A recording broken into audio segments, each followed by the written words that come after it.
Hello friends, मेरे channel में आप सभी का बहुत बहुत स्वागत है। फ्रेंड, आज की वीडियो में सीखेंगे हम बहुत ही प्यारी एक डिज़ाइनर कुर्ती बनाना, जिसके लिए मेरे पास ये दो फैब्रिक हैं। ये मेरे बचे हुए फैब्रिक हैं और ये प्लेन है। और प्लेन फैब्रिक मैंने 1.5 मीटर लिया है और जो प्रिंटेड है वो 1 मीटर है। तो सबसे पहले जो हमारे 1.5 मीटर कपड़ा है, इसको हम ऐसे 4 फोल्ड में कर लेंगे। अगर आप हेल्दी हो तो आप इसको 2 मीटर लें। तो मैंने इसको इस तरीके से 4 फोल्ड करके रख लिया है। मतलब जैसे नॉर्मल सिंपल कुर्ती की कटिंग होती है ऐसे ही करनी है, क्योंकि डिज़ाइनर लुक जो हम देंगे वो इसके बाद ही देंगे। तो पहले आप यही, अगर आप अस्तर लगाना चाहते हो तो मेरा जो हाफ अस्तर बचेगा वो आपको समझ में आ जाएगा, वो मैं इस प्रिंटेड फैब्रिक में यूज़ करूँगी। तो यहाँ से हम सबसे पहले अपना शोल्डर ले लेंगे 7 इंच पे, और यहाँ से आर्म होल भी हम 7 इंच पे ही ले लेंगे, और ब्रेस्ट का चौथा हिस्सा, और उसमें हम 2 इंच एक्स्ट्रा मार्जिन लेके यहाँ से एक लाइन ड्रॉ कर लेंगे। अब यहाँ से हम 8 इंच नीचे कमर के लिए निशान लगाएंगे और 13 इंच नीचे हिप के लिए निशान लगाएंगे। अब जो कमर है यहाँ से उसको भी हम 4 से डिवाइड करके उसमें भी हम 2 इंच एक्स्ट्रा मार्जिन ले लेंगे। तो 28 है तो 7 आएगा, उसमें 2 इंच एक्स्ट्रा मार्जिन लेके मैंने 9 इंच ले लिया है। और सेम हिप का और हमारी ब्रेस्ट का बराबर रहेगा, मैंने वहाँ से भी 11 इंच लिया है। अब सीधा इसको पूरा नीचे तक स्ट्रेट कर देंगे। मार्जिन भी मेरा इसी के अंदर है। अब यहाँ से हम आर्म होल के लिए गोलाई दे देंगे। हाफ इंच का शोल्डर डाउन करके बस सिंपल कटिंग कर देंगे इसकी, जैसे जैसे ड्राफ्टिंग कर रखी है। और लेंथ में ये हमारा 42 इंच आया है कपड़ा। अगर आपको इससे भी ज़्यादा मतलब लेंथ रखनी है तो आप उस हिसाब से कपड़ा रखें, लेकिन इस कपड़े का पना ही टोटल हमारा 42 इंच है, तो ये 41 इंच की रेडी होगी। तो इसके साथ हम सलवार बनाएंगे। अगर आप लॉन्ग बनाना चाहती हैं तो प्लाज़ो वगैरह कुछ भी बना सकती हैं। तो इसको नीचे तक कट कर देंगे हम। तो ये पूरा अच्छे से, अब नीचे का जो बॉटम है उसको भी बराबर कर लेंगे। जो स्लिट बंद है उसको ओपन करके अब इसमें से एक पार्ट को हम अलग कर देंगे और फ्रंट पार्ट को फोल्ड कर देंगे। तो देखिए ये आगे का पार्ट है। अब इसको बीच में से कट कर देंगे हम। ये बीच से कट कर दिया है। अब जो हमारा इसका एक पार्ट बचेगा उसे हम अस्तर में यूज़ करेंगे। तो मैं इसीलिए कह रही हूँ, अगर आपके कपड़े में अस्तर की ज़रूरत नहीं है तो आप इसको पेपर पे कटिंग करें, ताकि आपका इतना कपड़ा वेस्ट ना हो, क्योंकि अगर आप अस्तर नहीं लगाओगे तो फिर वेस्ट ही होगा। अब इस कपड़े को भी हम ऐसे बिछा लेंगे। इसमें से हमें स्लीव्स और आधा पार्ट निकालना है इसका। तो इसको मैं ऐसे एक पार्ट को रख लूँगी। तो यहाँ से रखने के बाद अब इसको हम पूरा ऐसे, जैसे हमारी ड्राफ्टिंग हुई पड़ी, मतलब जैसे ये पार्ट रखा है उसी पे रख के कटिंग करनी है नीचे तक, बॉटम तक। अब जो आगे से भी छोटा बड़ा है, सिर्फ आधा इंच एक्स्ट्रा मार्जिन रख के पूरा कट कर लेना है। तो ये देखिए ये दोनों पार्ट हमारे कट गए हैं। अब यहाँ से इसके ऊपर इसको 1 इंच चढ़ा के रखेंगे इस तरीके से। अब चढ़ा के रखने के बाद इसको सिलाई भी ऐसे ही करना होगा जैसे मैं आपको बता रही हूँ। अब मैं देखिए आपको एक तरीका और बता रही हूँ। अगर आप इसमें पॉकेट लगाना चाहते हैं तो आप यहाँ पे इसी कपड़े की, जो प्रिंटेड कपड़ा बचा है लेकिन हम इसमें बीट से डिज़ाइन देंगे, तो यहाँ पे आप एक पॉकेट भी लगा सकती हैं। वो पॉकेट में आपको बचे हुए कपड़े से कट करना भी बता दूँगी। तो स्लीव्स के लिए मैंने ये 9 इंच चौड़ा और 12 इंच लंबा कपड़ा, मतलब जो भी बचा है वो मैंने पूरा ले लिया है। खुली वाली साइड से 3 इंच पे निशान लगा के यहाँ से गोलाई दे देंगे बाजू की। तो ये हो गई। अब यहाँ से आपके बॉटम की जितनी भी फिटिंग है उसमें आप 1 से 1.25 इंच मार्जिन लेके इस लाइन को यहाँ से मिला दीजिए। अब इनको आप कट कर दीजिए।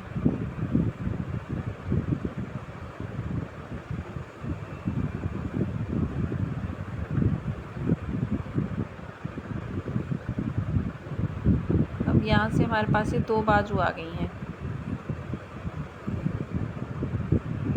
अब जो ये कपड़ा बचा है, देखिए आप इस तरीके से, मैं आपको जो तरीका बता रही थी, इसे ऐसे ही रख के आप यहाँ पे कोई पॉकेट वगैरह लगा सकती हैं। अब हम इसकी सिलाई करेंगे। तो बाजू को भी साइड में रखेंगे। अब जो पहले हमने जो पार्ट हमारा आधा बचा था तो अस्तर हम यूज़ करने वाले हैं। पहले हम इन्हीं दोनों पार्टों को सिलाई करेंगे। तो सिलाई कैसे करना है आपको, तो ये जॉर्जेट का कपड़ा है हमारा, नीचे से इसमें जो पेपर लगा हुआ है ये सिर्फ जो इस पर सीक्वेंस की कढ़ाई हुई है उसके लिए यूज़ हुआ है, बाकी वॉश करने के बाद पूरा पतला जॉर्जेट ही निकलेगा। तो इसीलिए अभी हम इसमें अस्तर का यूज़ कर रहे हैं, और वैसे भी चुभेगा ये, तो इसलिए इसके साथ अस्तर ज़रूर यूज करें अगर ऐसा फैब्रिक है तो। अब बस इसको सिलाई कर देंगे। ये देखिए, ऐसे रखने के बाद दोनों पार्ट को एक दूसरे से मिला के और अच्छे से सिलाई करनी है। तो देखिए मैंने अस्तर को भी और इस मेन फैब्रिक को भी अच्छे से जोड़ दिया है। अभी हम क्या करेंगे कि इसका जो दूसरा पार्ट है उसको ऐसे लेंगे और जैसे मैंने आपको बताया था बीच में से जोड़ना है। आधा इंच हमने पहले ही कटिंग करते टाइम एक्स्ट्रा मार्जिन लिया था, वो इसीलिए लिया था ताकि हम जब दोनों पार्ट को जोड़ें तो वो आधा इंच का मार्जिन हमारा इसमें लग जाए। तो यहाँ से इसको हम पूरा नीचे तक ही सिलाई करेंगे। आप चाहें तो बीच में अगर कट स्लीव्स रखना चाहती हैं तो आप सेंटर में रख सकती हैं। तो मैंने ये पूरा बंद कर दिया है यहाँ से।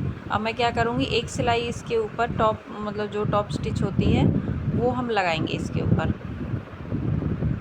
ये देखिए, इसको प्रेस स्टिच भी बोलते हैं। इससे कपड़ा अच्छे से जम जाता है। कपड़े का जो डायरेक्शन है, जो अंदर हमने सिला है, वो कोई भी साइड होनी चाहिए उसकी, लेकिन वो एक साइड को ही होना चाहिए। तो ये मैंने पूरे में लगा दी है सिलाई। अब इसके लिए हम गला देखेंगे। तो मैंने ये बोट नेक कट किया है जिसकी लेंथ 5 इंच है, चौड़ाई 4 इंच है। अब इस तरीके से हमने इसको कट करके पेपर पेस्टिंग पे प्रेस से चिपका लिया है और हमने दोनों का सेंटर निकाला है, कुर्ती का भी और गले का भी। अब यहाँ से रख के इस तरीके से पहले हमने एक सेंटर में सिलाई लगाई जिससे कि ये बराबर रहे, कहीं से भी छोटा बड़ा ना हो, और फिर इसमें चारों तरफ कुछ सिलाई को घुमा के लगा दीजिए। अब यहाँ से हम इसको कपड़े को कट कर देंगे। अब इसमें छोटे छोटे हम कट लगाएंगे। कट लगाने के बाद अब इसको हम उल्टी साइड को पलट देंगे। अब चाहें तो आप इसके ऊपर सिलाई लगा लीजिए, चाहे आप इसके ऊपर तुरपाई कर लीजिए। तो ये देखिए, मैंने एक पार्ट के ऊपर तुरपाई कर ली है। अब जो इसका दूसरा पार्ट है ये वाला, इसके ऊपर भी हमने ऐसे ही बना लिया है, लेकिन इसको भी मोड़ा नहीं है क्योंकि पहले हम इसका शोल्डर जोड़ लेते हैं। इससे बहुत ही फिनिशिंग के साथ जुड़ता है शोल्डर। बस गले को उठा के और सिलाई लगा के इसको पलट दीजिए। ये मैंने बता रखा है तरीका बहुत सारी वीडियोज़ में। अभी हम इसमें स्लीव्स लगा लेंगे। जो स्लीव्स की बॉटम है उसको मैंने 1-1 इंच के बराबर मोड़ दिया है। तो टोटल 11 इंच की स्लीव्स हमारी बनके रेडी हो गई हैं। तो यहाँ से बस इसको हम इस तरीके से खींचेंगे नहीं बिल्कुल भी, ना ही नीचे वाले फैब्रिक को ना ही ऊपर वाले को। बस आराम से रखते हुए बस सिलाई करना है आपको, क्योंकि अगर खींचोगे तो फिर बाजू में खिंचाव पड़ता है। अगर आप इस तरीके से गोलाई में अच्छे से परफेक्ट तरीके से कटिंग करते हैं तो फिर खींचने की ज़रूरत भी नहीं पड़ती, क्योंकि वो तो एकदम हमारी बराबर ही आती है। खींचने की ज़रूरत तब पड़ती है जब हम उसे छोटा कट कर लेते हैं। अब बस इसमें आपको फ़िटिंग करनी है, तो फिटिंग आपको अपनी अकॉर्डिंग करनी है। यहाँ पे आप निशान लगा लीजिए या फिर आप ऐसे ही अंदाजे से सिलाई लगा लीजिए, और जो एक्स्ट्रा बाजू का कपड़ा है उसको ऊपर की साइड करके, और नीचे जो मैंने 13 इंच तक निशान लगाया था, मैंने निशान लगाया था जो 13 इंच तक, वहाँ तक लेके आइए उसको सिलाई को। तो यहाँ तक हम सिलाई को ले आए हैं 13 इंच तक। अब वापस घुमा दीजिए। अब यहाँ से आप डबल सिलाई लगाएं चाहे सिंगल लगाएं, लेकिन 13 इंच तक ही लगेगी। अब जो दूसरी साइड है इसकी, वहाँ पे भी सेम हम ऐसे ही सिलाई कर देंगे। ये देखिए, इसका भी बाजू का डायरेक्शन ऊपर की साइड रहेगा। अगर आप बाद में बाजू लगाते हो, जैसे कई लोग पूरी फिटिंग करने के बाद बाजू लगाते हैं, तो भी 13 से जितना मतलब कोई स्लिट नीचे पहनता है उस हिसाब से ये लगती है। अब हम इसके स्लिट मोड़ेंगे। तो स्लिट मोड़ने के लिए सिंपल सा तरीका है, पहले इसको आधा इंच मोड़िए, फिर इसको 1 इंच और मोड़िए, तो टोटल 1.5 इंच की स्लिट हमारी फोल्ड होती हैं। तो आप यहाँ पे इनको पतला ही मोड़िएगा, क्योंकि अगर आप तुरपाई कर रहे हो तो आप इनको मोटा मोड़िएगा, लेकिन इनको पतला ही मोड़ें। अब बस ऐसे रख के इसको सिलाई कर लेंगे जितनी भी स्लिट की हमारे की लंबाई है। तो ये देखिए, पूरे को हम बराबर बराबर मोड़ते हुए ला रहे हैं।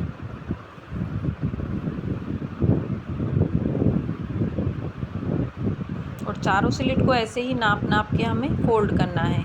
ये 2 कपड़े एक साथ हैं तो थोड़ा ध्यान से ही, ताकि झोल ना आए इसमें। इससे कोई दिक्कत आती नहीं है, क्योंकि जितना हमने ऊपर फिटिंग में दबाया है वो उतना ही कपड़ा हमारा दबेगा यहाँ से। अब यहाँ से मशीन को आप मतलब मशीन को हटा लीजिए। अब दूसरी साइड से मोड़ लीजिए, यही पार्ट है इसका ये भी। तो इसको भी सेम इतना ही मोड़ना है। नाप नाप के भी आप मोड़ सकते हो, 1.5 इंच के बराबर ही आपको इसको भी मोड़ना है। और ध्यान रखें वही स्लिट का दूसरा पार्ट है जो अभी हमने छोड़ी है, क्योंकि पहले एक को कंप्लीट कर लें। बस इसको भी हम सिलते हुए लाएंगे। अगर आपको लग रहा है कि आपसे झोल आ रहा है या मतलब बन नहीं रही है अच्छे से, तो आप क्या करें कि आप इसमें पिन वगैरह लगा के भी कर सकती हैं। और दूसरा जो कारण है झोल आने का, एक ये भी कारण होता है कि अगर कपड़े में कान है और आपने उसका ऐसे ही कटिंग कर लिया तो बहुत ही मुश्किल हो जाता है स्लिट मोड़ना। तो ये चीज़ भी ध्यान रखें, कभी भी सूट ख़रीदें या कपड़ा ख़रीदें तो पहले कपड़े को ऐसे खींच के देख लें कि इसमें कान तो नहीं है। वरना अगर फ्रंट पार्ट में ही कान आ गया, जैसे हमारी शुरुआत होती कपड़े की, तो पूरे ही कपड़े में कान होगा इसका मतलब, तो कपड़ा वेस्ट जाता है, वो निकालना पड़ता है। तो यहाँ से देखिए मैंने इसको कंप्लीट कर दिया है। अब सेम जो दूसरी साइड बची है उनको भी हम ऐसे ही नाप नाप के चारों को मोड़ लेंगे।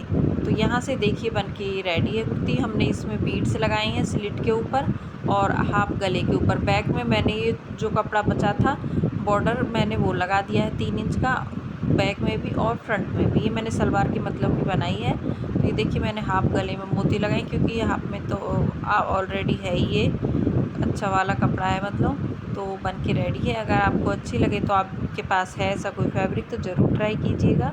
वीडियो देखने के लिए धन्यवाद आप सभी का।